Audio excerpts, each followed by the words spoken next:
I am Pops, and welcome. Let's talk about Last of Us. It wrapped up. I am a total noob, no gaming, 0 minute. I will now watch the cutscenes. I will find the gaming sequences. I've been told to go and do this so I can have the full effect. And I am so sorry for any of you who are expecting some major insight, but I have done this. Many of you asked for me to do this, which I thought was kind of strange. I don't know why an old noob like me would have a lot of insight other than just like more objective criticism of like the writing and the storytelling, which has been the best word I can describe for this season is very inconsistent. Like certain things are really good, certain things get really bad. Things are very like shoehorned in, very like out of place. Just a lot of really strange decisions. And really where I've come away with was this is quite literally like a video game approach where Ellie and Joel are going on their journey.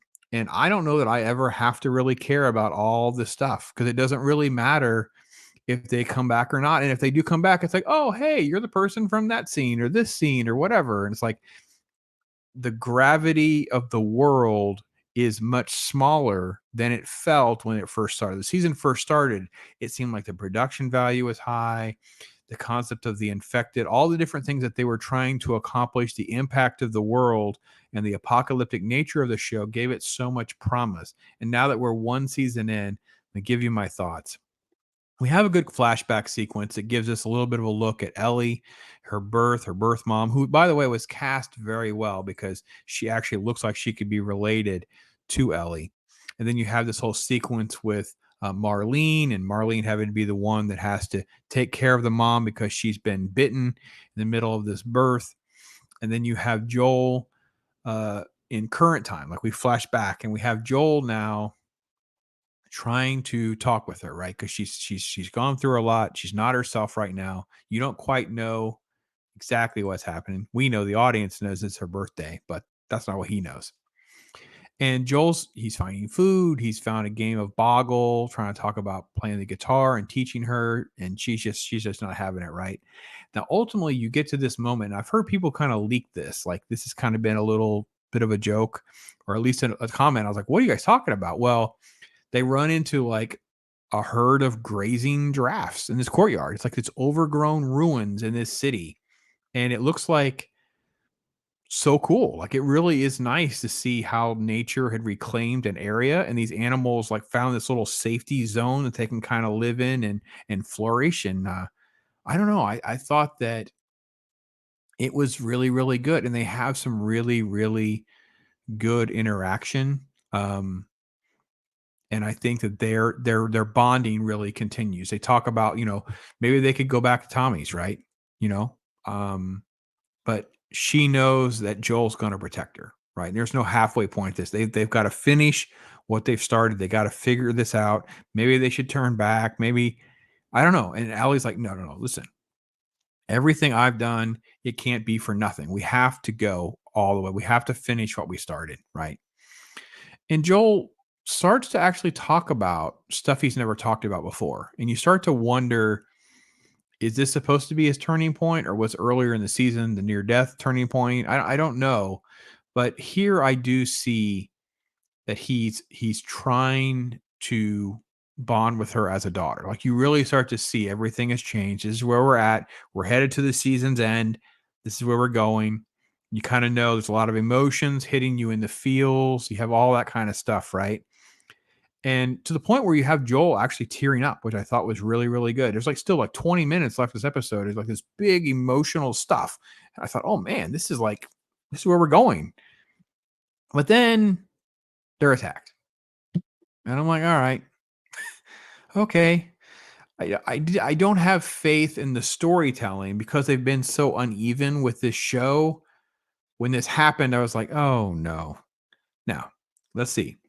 Um, we get Marlene. She's just back. Well, we should know she's back because she was in the recap. But if you didn't give me the recap and you didn't tell me she was Marlene, I'm not sure I would know because I've never grown that attached to her that she matters in the grand scheme of all this. And I have to be honest, maybe I misconstrued episode one, or it's been that long ago when Marlene was around in those early episodes that she seems so off putting now. She seems I don't know, and it's because she's trying to like word vomit all of this science stuff.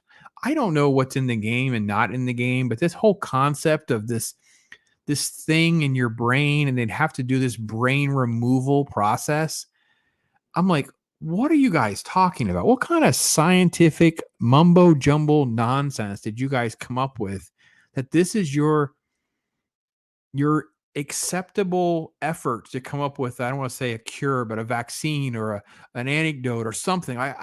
It's so unbelievable that you would do a brain removal process. Like I can understand if you had to take blood samples, but basically you manufactured this mumbo jumbo stuff. I missed something. I'm totally willing to do that. I'm sure you people in chat will blow up all this scientific stuff. Maybe it's in the game, maybe it's not, but I couldn't believe any of this as was happening. And it was just, it felt so manufactured as a way of just saying, Ellie's going to die. Well, let me ask you a question. If Marlene is already there, then why didn't she take Ellie? And if you just needed her brain, instead of moving her, why didn't you just figure out a way to take the brain and get it there or something? I don't know. It just seems like there was a way. I don't know. I couldn't stand that this is how this all played out. I felt like we were dealing with like sort of like some barbarian medieval doctor scenario of like, well, let's just do this. And I'm like, it's not like a bloodletting thing. This is not like that. Anyway, it all goes sideways because Joel didn't know they were going to kill her. Joel didn't realize this would come at the expense of Ellie's life. And you have little uh, pushback, basically. And then he basically it seems like he's going to leave, but then no, right? And Marlene turns and is like, listen, if he tries anything, you got to shoot him. And I'm like, what the heck? He gave you guys hope. He moved this. Well, then we get Joel on the murder spree. Now we've seen Joel torture, we've seen Joel get violent and how to do things, but here we get to see smart Joel. His fighting, being merciless, taking the weapons of others as he's defeat them. He's not interested in allowing them to surrender. He's just going to move on. And I don't know about the video game or not. It sounds to me like that's why people like the video game because he was no nonsense. He'd be fun to play. It's like this crazy stuff, right? I did not expect it to get so raw and gritty, but I'm glad it did. And I'm glad that he ended up into like the decision with Marlene because he's kind of put in a place like, listen, she's like, you can't keep her safe forever, right? No matter how hard you try, you can't do it. You know, people, how many people are going to die? Whatever. Grow up, Joel, blah, blah, blah, blah, blah. You know what? You're just going to kill some little girl. Like your best solution is this brain. I mean, it's so absurd. Like, I'm happy that he executes her to eliminate the tie to this ridiculous plan, and that maybe there's another doctor that Joel could meet later on and go, listen, she's immune. Can we run some blood tests? I mean, something can be, I mean, it makes no sense in the grand scheme of things. And I'm happy it got ugly. It does get weird as the show wraps up. And I know this is probably right out of the game as the transition from the first volume to the second volume is going to be the first season to the second season because she's just in the back seat waking up, blah blah blah, and it's like they were wrong. Joel basically lies, and they cut away, and it was it. He lied to her. You basically get confirmation that he's lying to her, right? And you definitely know because he starts talking about Sarah, the daughter, the actual daughter, and he never does that. So it's almost like that's his tell, right? And I will say that Joel being transparent about his darkest place and being all this is it's kind of like transforming the characters in like a rushed way when I'm not sure it needed to be rushed. And I'm not sure I liked how Ellie had to be lied to because Joel has been there. And even though he's a raw, gritty, violent, whatever, there's something that's been very genuine about him. I want to say a good person, but there's something very pure of intentions. Maybe that's what I'm trying to say. And I didn't really care for the lie. I didn't really care for that sort of like betraying her belief in him that she could always know he's telling the truth kind of thing. Cause I didn't feel that was coming through. And it may have been too much to sacrifice that for this. So anyway, that's my take on the show. I overall would probably watch season two. I don't expect it to even stay as good as this, because this show has been, like I said, very inconsistent. There are all sorts of problems with decisions that they've made.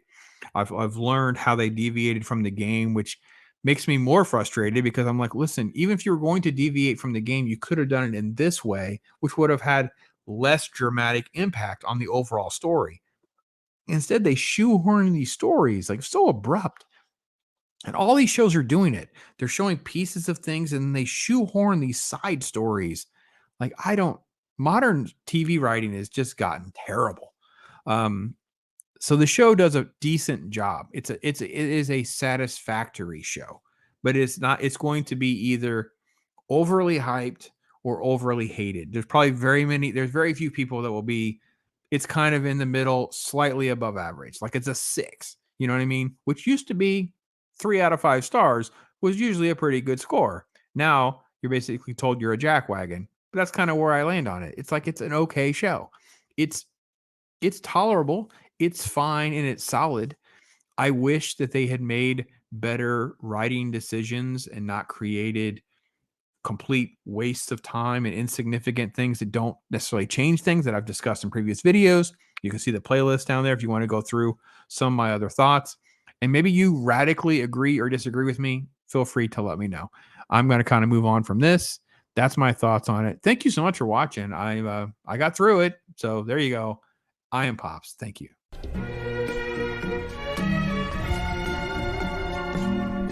Yeah. Right?